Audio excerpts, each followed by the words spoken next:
Okay, so just starting the recording. Well, welcome back everyone. I'm Becky Carr and I'll be presenting the webinar today on Teams. Now, in the past, the webinars that we've looked at on Teams before, we've looked at such things like team functions, how the team is made, as well as uses of the diamond to analyse information, and of course the different behavioural team roles. So today we're going to look at three different areas. So firstly, a brief discussion on how important self-awareness is in a team, especially in today's environment. Then I'd also like to introduce you to several new items like the new Team and Build assessment and the Team Interpretation Guide. Lastly, we're going to have a look at a few tips in using the Teams button in your FINXS account. So self-awareness, this is one of the greatest things you can do for yourself and the people in your team, is obviously to increase their self-awareness. The better you and your team understand yourselves, the greater the tolerance factor for each other tends to go up. This is why I'm such a big advocate for using the team analysis in so many different situations. As individuals, the more we truly understand why someone might be reacting or acting in a certain way, and let's face it, more often than not, it's linked to their natural style, the more that we can learn not to take things personally, for example, or how best to deal with that person in a specific situation. Knowledge gives such insight.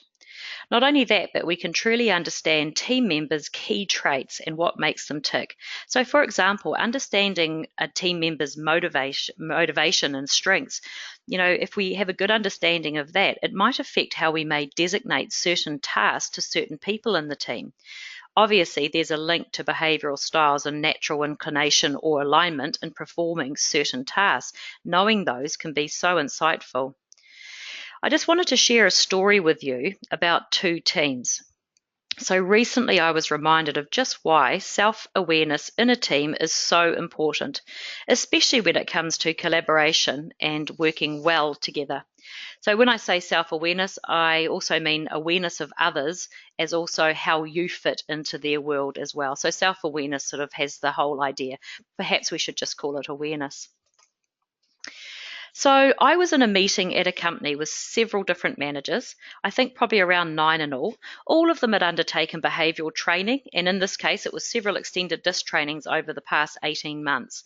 And of course, all of these managers or people themselves actually used the team analysis in their teams, and they used extended DISC styles extensively.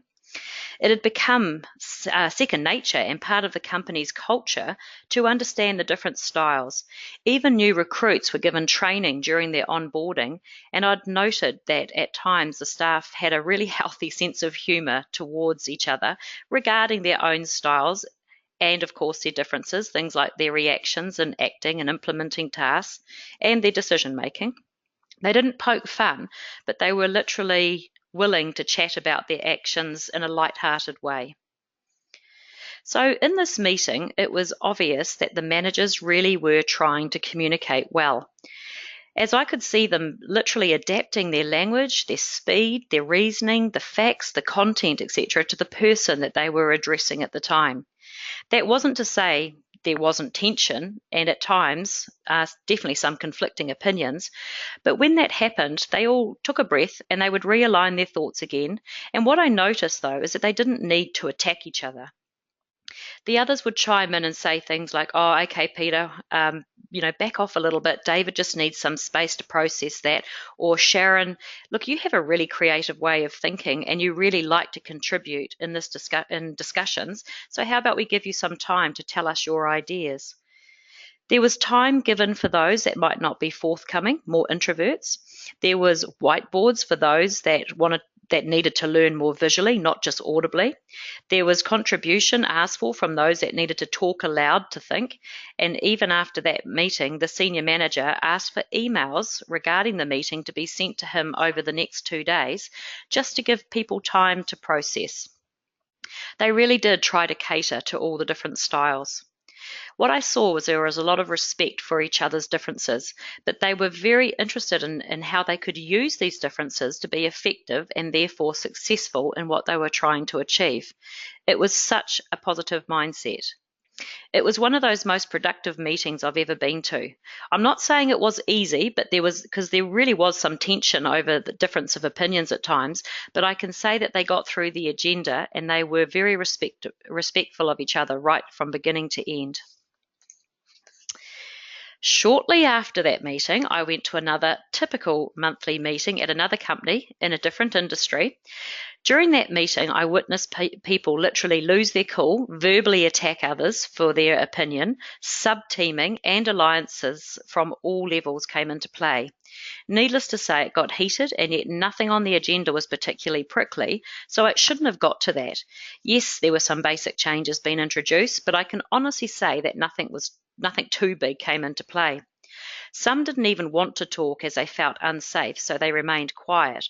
Yet I know that they had some really great alternatives to present, as I'd already talked to them prior. And of course, there were some that were typically extroverted and more outspoken in the discussion, and they tended to dominate the meeting, while others were backed into the corner and they were coming out fighting. So don't get me wrong, they did achieve a certain amount in the agenda, but not in a healthy way. I could see that there were very many hurt feelings that day, and a few after the meeting even whispered how unproductive their team is and how the team was terrible at finding traction in any direction. So, what's the point? Of course, that was really disappointing for me to hear, and now I could see why they wanted some help in solving the communication issues, team building, and collaboration, and especially conflict resolution through using extended disk. So the two different meetings spoke volumes to me. Both had agendas and processes established for their meetings, but the later team had no idea of each other's roles or styles. They had no awareness of themselves or their colleagues, and therefore there was not a lot of tolerance for each other's differences. I had the chance to ask, obviously, the first team what made their overall collaboration successful. They said the very words I wanted to hear right back to me. We have an awareness of each other now, and that awareness has built tolerance for all our differences. We understand each other so much better. It's given us more patience and insight to how to utilize each other's strengths. Wow, tolerance, awareness, differences, strengths was magic to my ears. So, of course, one team had been given training and therefore awareness of each other's styles, and the other team awareness of each other's styles, and of course the other team had not yet learnt about it. But it made me realise just how important understanding team dynamics is here, and it was right in front of me. They were aware about their different team members' team roles, their motivators, their stresses, potential challenges in communication. All of this knowledge is so helpful for highly functioning or trying to achieve a high performing team. So I really recommend doing some training around team dynamics for any team building. But I do really recommend using a team assessment of some sort with any team that you have are managing or will be consulting in. So this brings me back to the powerful team analysis reports. As a team, we might look at the actual design of an actual team, the makeup of them. Where does everyone sit in the diamond? Who has strengths and in what areas? Are they being utilised? Where could communication issues be a challenge? Things like who complements each other in a business sense? Is there anyone out on their own that might need a different type of communication or a different type of support? Are there dominant styles overlapping or clusters of people that could mean sub-teaming quite easily? And this is where the team report really sheds light on the team members. So what is the extended disk team analysis, or what is a team analysis in general? Well, basically it's a tool that combines all of the individual assessment and into their results into one report. It shows the team dynamics, strengths, development areas. It illustrates how the team members are adjusting their behaviours in the existing environment through reading the arrow maps. The team analysis is capable of assessing a large number of individuals. In fact, it's actually unlimited, but be careful with this because you can produce an extremely big report if you have many hundreds of people. As a result, it enables clients to perform various more complicated analysis at a very cost-effective price. Some of these applications include identification of effective behaviours, things like succession planning and strategic decision making. You can see up on my slide there some of the other applications that it can be used in, or very commonly used in as well. And last month we talked about recruitment using it. Obviously, succession planning, things like staff retention and engagement, even onboarding can be utilised. So in a nutshell, the team analysis provides a clear, easy to use framework to understand some very complex issues. It can help solve potential problems and improve performance of individuals and the team. It also presents a safe environment to discuss challenging topics productively, and this is really important. So the team analysis provides the big picture that enables decisions to be made with confidence. It can also be utilised in helping management align their business and team strategy. It can also be used, as we said, in recruiting, and also too with a potential team member, and to see whether they may or may not be balancing the team's competency, obviously to ensure a healthy team dynamic. So for many of you, you will be familiar with the team behaviour report. That's been around for quite some time actually, and it's a personal favourite of many. It has a workbook theme running through it where specific questions are asked about the assessed team members and where they sit, and it allows for answers to be written back in. It asks about areas like team distribution, the gaps, the overlaps, the strengths, the development areas, the leadership, as well as the direction of the arrows, seeing if there's any trends there or what might be influencing the team. The report really gets you thinking about the overall makeup and the team dynamics of what you have currently. But as I said before, don't forget you can put potential candidates in there in the mix just to see how they might fit. So as long as they've completed an assessment of some sort, you can click them and they will come in, you can put them into the team. And this can be useful for seeing where the challenges might be, or where the leader, how the leadership might need to manage them, and what strengths they might bring to the team. So it's a great idea to go through the report and answer the questions, as you'll be really amazed at what information you can pull out by doing so. Personally, I use the team analysis for any management or recruitment or any sort of consulting, as it holds just so much insight for me. However, over the last month, a new report has been released and it's called the Team and Build Assessment. So this is a shorter style type of report, and inside there are some similar, it uses some of the similar graphics as the team assessment report, but not the workbook questions themselves. So this keeps the report itself a lot shorter. So great for those that perhaps are already skilled in analysing the information without needing questions as prompts. However, if you really like the workbook prompts, then this can also be used in conjunction with the new interpretation booklet as well, which I'll be talking to you about shortly. Don't forget, for people, consultants, for example, that might like to lead the questions, or sort of lead the team or the team leaders through their own steps, then this report could be suitable because it doesn't have the workbook or the questions in it, just the tools or the graphics as it goes through. So the assessment has the individual's profiles in a chart form as well as the graphic form, so you can examine them for special cases yourself. But if you need a bit of reassurance in that area, the assessment also has a chart that contains information about the special cases. So for example, it might show that in the chart that there is a type profile 1, or it might be saying that there is a reverse shift, but you still need to be trained in the special cases to know how to use the information, or what the information actually means as a special case. So the team build assessment does, however, have some great competencies at the back of the assessment, and they are now divided into 3 areas. They are management, people duties, and administration, and you can see that on the slide.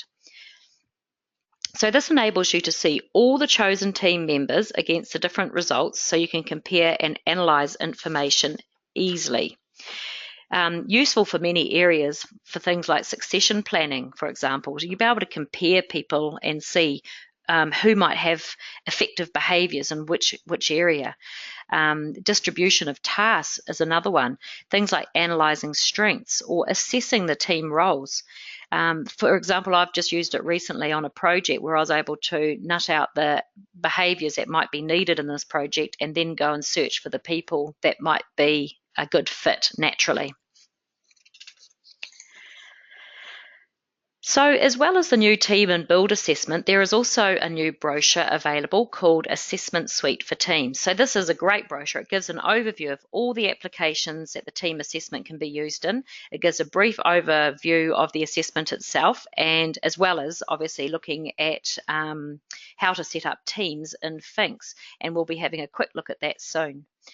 Also new and truly insightful is the interpretation guide for the team analysis. And this has some great information in it for debriefing and analysing assessments. It has, it's even got things like 4 examples of different interpretations and for different situations.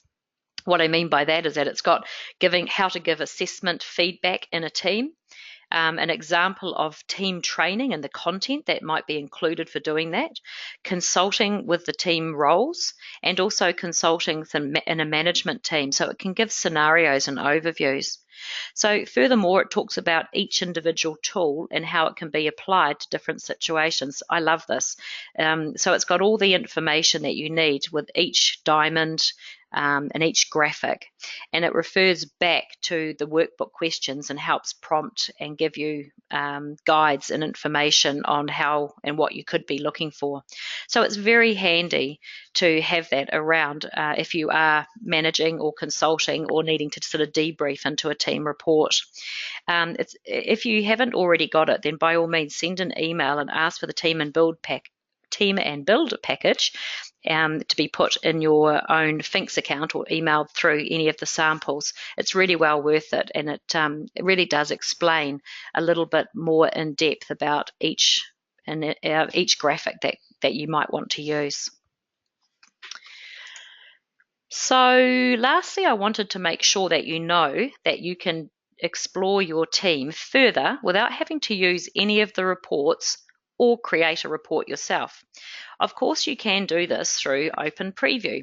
So this is again the online FINXS part of it, and this can happen at no additional cost. So by all means, play with the data as much as you can. So by selecting the team members you'd like to see the information on, you can then drop and drag things like behavioural competencies. You can also see them against things like job templates that have been created, and of course against many of the different graphics that are provided. It is literally a drop and drag situation. So don't forget though, there's many new diamonds in the online FINXS system now, and they can provide information in different areas that will really help you to understand where the team members are mapped as a team, as individuals and as a team. If you haven't used the Open Preview yet, try to take some time out, log in and have a play with the data. You'll find it very useful as some of the information is not in the reports themselves and is online instead. Lastly, don't forget that if you want to save yourself some time from having to select your team members each time you go in to explore on Open Preview, or want to just look at data on them, you can actually select and save your team.